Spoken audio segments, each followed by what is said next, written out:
Caden Pinckney's first concussion was a blindside. It was a late hit during the game. I didn't see it coming. As the Booker High School two-way lineman laid unconscious, college football aspirations descended into a shadow of doubt. And it knocked me out. I hit the ground. I didn't wake up. I was out for a little minute. It was about a couple minutes. After the last school bell rings, concussions loom large for high schoolers involved in extracurricular sports. Over the past 5 years, there have been nearly 600 among athletes in our area, 300 for Manatee County, and in Sarasota County, just 4 less over the same time period. Kevin Eichhorn oversees all high school athletic trainers in Sarasota County for Agility Physical Therapy. For the past 5 years, they've been pretty consistent. Like I was saying, the concussions have been right around 50 student athletes. In Sarasota County, Eichhorn noticed a bump in concussion totals starting in 2013. The same year, more focus was put on educating players and parents. They actually started recognizing what signs and symptoms of a concussion was, and they were reporting them more at a higher rate. The Florida High School Athletic Association has passed down protocols in recent years like baseline cognitive exams all athletes are required to take every 2 years. It really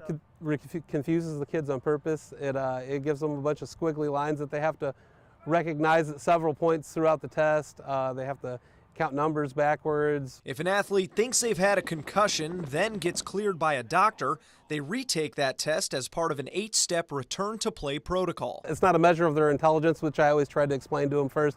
It's just to see how your brain functions when you're given that specific information. Agility's records show concussions can happen in any sport, even cheerleading. But football is far and above the highest risk, making up 60% of those 5-year totals. Scientists believe they've linked the sport to permanent brain damage at the professional level, recently identifying the brain disease CTE in 110 out of 111 retired NFL players. That's why Coach John Peacock and Venice High School spent around $30,000 on new football helmets this season with an extra innovative shell for practices. You know, with all the concussion stuff going around, we just felt like we needed to try to get ahead of the game. Designed by a former NFL player, the ProTech is supposed to absorb and dissipate energy from helmet-to-helmet contact. The concept behind the whole idea is, you know, you get extra pad on top of your current helmet, and then it also allows for a ricochet effect on helmet-to-helmet contact. It's nice because you don't have to worry about headaches after practice and all that. You don't have to worry about getting a concussion in practice, so you can't play in the game. Eichhorn, however, warns no helmet technology will ever be able to stop concussions. With the rapid stop of the body as it moves, the brain is going to kind of slosh inside the skull, and that's what causes a concussion. You can minimize skull fractures, but you really have a hard time minimizing a concussion. After strenuous mental rehab, Pinckney is returning to the gridiron this fall, not letting scientific studies or fear keep him from the game he loves. In July, the Journal of the American Medical Association published a study that found no long-term cognitive issues among hundreds of high school football players from Wisconsin.